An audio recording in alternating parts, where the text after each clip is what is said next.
Hey there, Mr. Henry here, and I'm not gonna lie, I'm pretty excited to unbox and see what this keyboard from Donner is all about. I'm on a mission to find a keyboard for the very beginner piano player that is not going to break the bank but still offers quality and maybe even has some fun sound functions to play around with. Real quick, make sure to subscribe and ring the bell for notifications to get more music unboxings and reviews coming up, along with tons of educational and entertaining videos to help you in your musical journey. Now, let's get serious for a second. This keyboard does not offer weighted keys.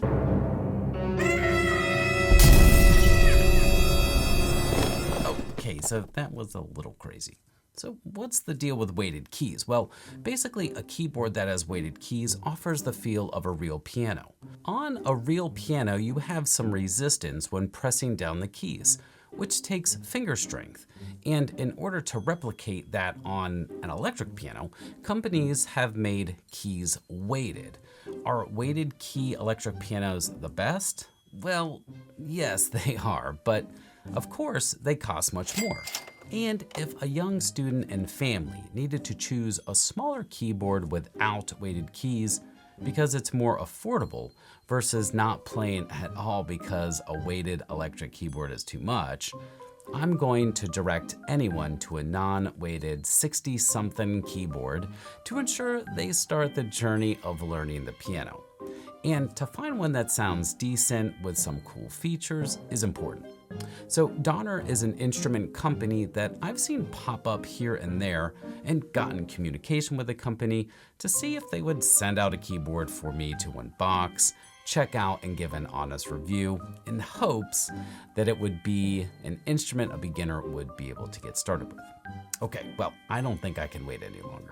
Let's get to the unboxing. So here we are. This is the MEK-200. It's a 61 key electric keyboard. So yeah, I don't know what to expect with this. This is the first time I'm opening this up, so let's get to it.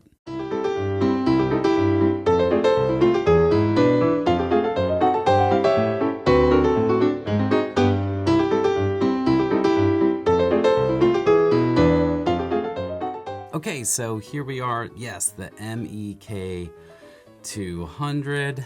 About to open this thing up, get it powered up. So it does come with a stand, and yeah, we'll see how this fits in there. Hopefully it's stable. Sometimes they can get in there and they're kind of wobbly. So we'll see how that plays out. And then, yeah, so right now this is the only thing that this came with is just the keyboard. Sometimes they will have a stand, but this, they do not give this stand. So that would have to be something you purchase separately. But I do know that many companies, including Donner, they do usually have these grouped together in packages. So this isn't the one that they sent me with a whole package, which is fine.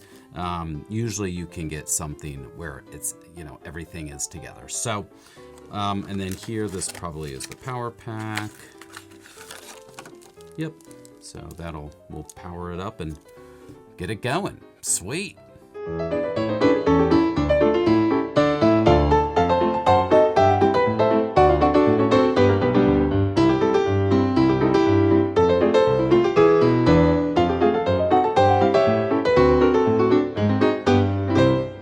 Okay, so it's completely unboxed, and yeah, it was pretty predictable what was going to be inside.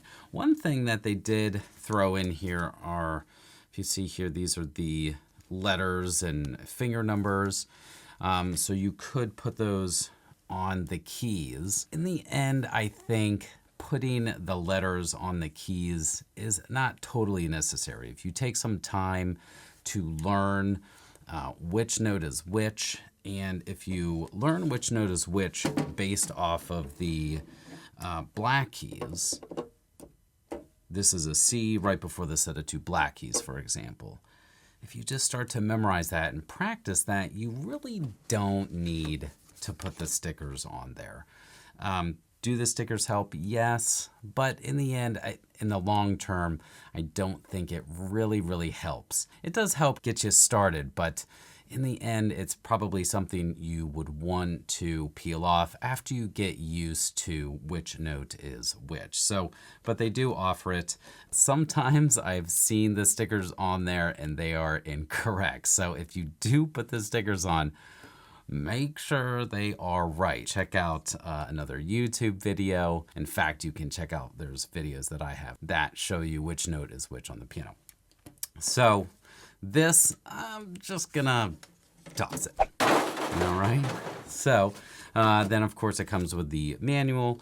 I'm not really gonna look into this manual, but of course, you know, I mean, it's nice to have. I'm just gonna throw it over there. Here is our stand. So the stand will pop right in there. Works fine. It's not, it doesn't look like it's anything that's not going to work. So it's gonna keep your music up. For now, I'm just going to put this to the side and let's power it up and see what it sounds like. Right away, without even turning it on, you know, you can really hear the keys kind of click, click, okay? But I will say that, you know, really it kind of feels pretty decent.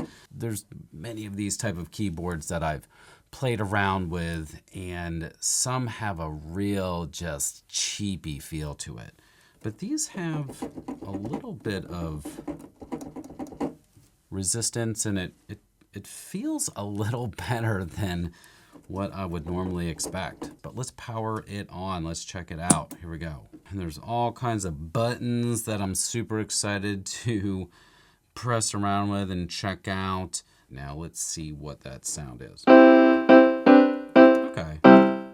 Yeah, so this is, it's calling this sound effects. That doesn't make sense. 120 could be the tempo? Yes, okay. So when turning it on, the first thing you see is 120. I thought that that was the sound bank. Okay, so that's what I was thinking that was. It's not. It's the tempo. So here we can change the tempo, and we'll look into this a little bit more. But so the first sound here is the piano sound. And it's not the best sound that I've ever heard.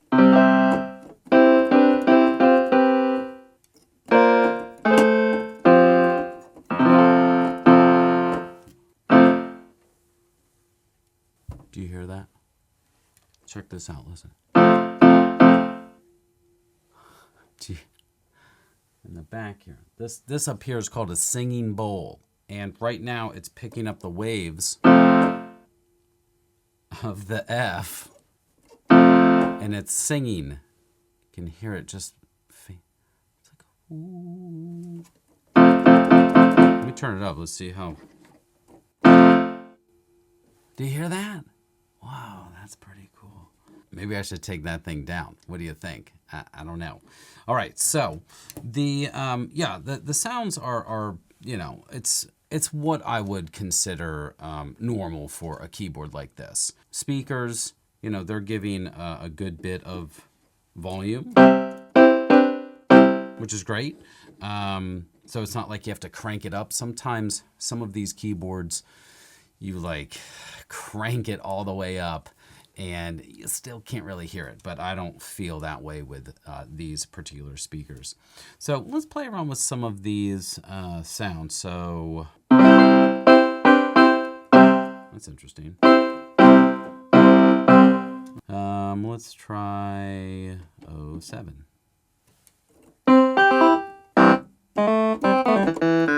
Yeah, so all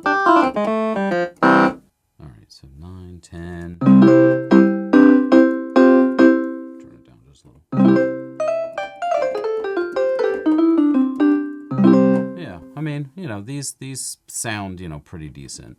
You know, for what it is. Yeah, so that's like a bass sound. Like an acoustic bass sound. Yeah, that sounds pretty cool. You know, if you were in the beginning stages of learning the piano and you were able to play some sort of jazz tune, you could learn,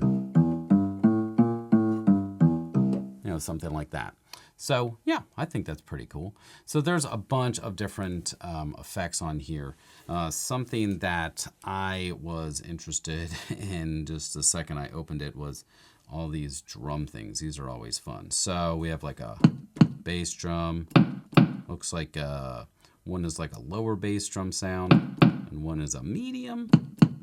And then we have, oh, that's fun. There's our snare drum.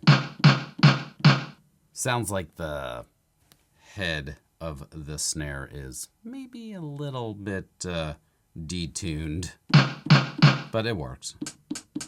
Some hi-hats, crashes, some claps, little woodblock action.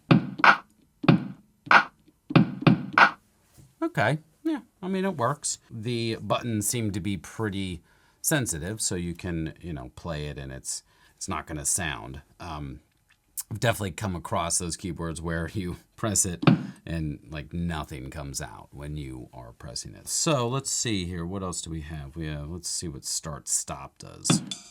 Ooh.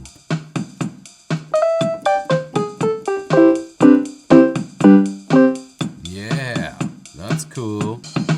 Ooh, I'm digging that.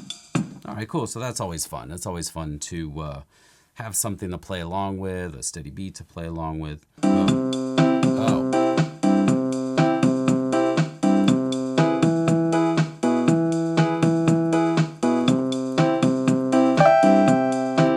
So up here we have beat, which is just keeping your steady beat. Stop.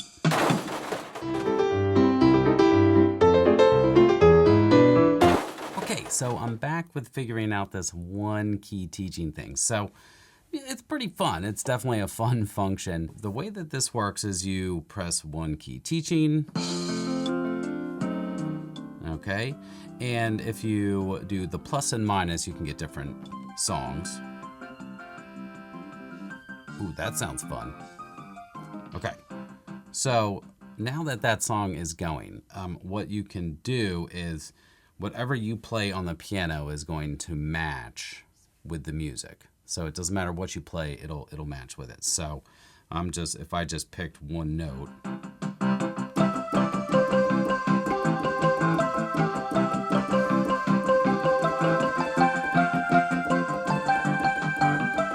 Yeah, okay. Oh. So basically you can just play whatever you want. Yeah, that's a fun feature. Pretty cool.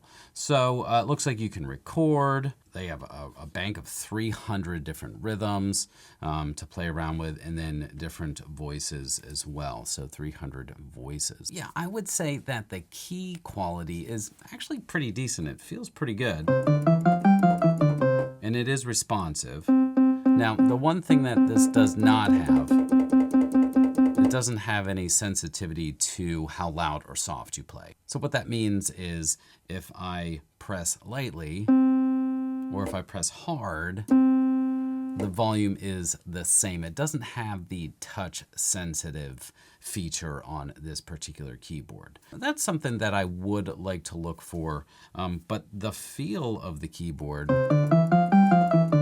is pretty good. It's pretty consistent. The key quality is actually, it's actually pretty nice. The sounds are okay. I'd say they're typical for a type of keyboard like this. The speakers, I think, are nice because they give plenty of volume. I know sometimes that can be an issue, so that I do like about this. And then extra fun features. Yeah, there's a bunch of extra fun features on here.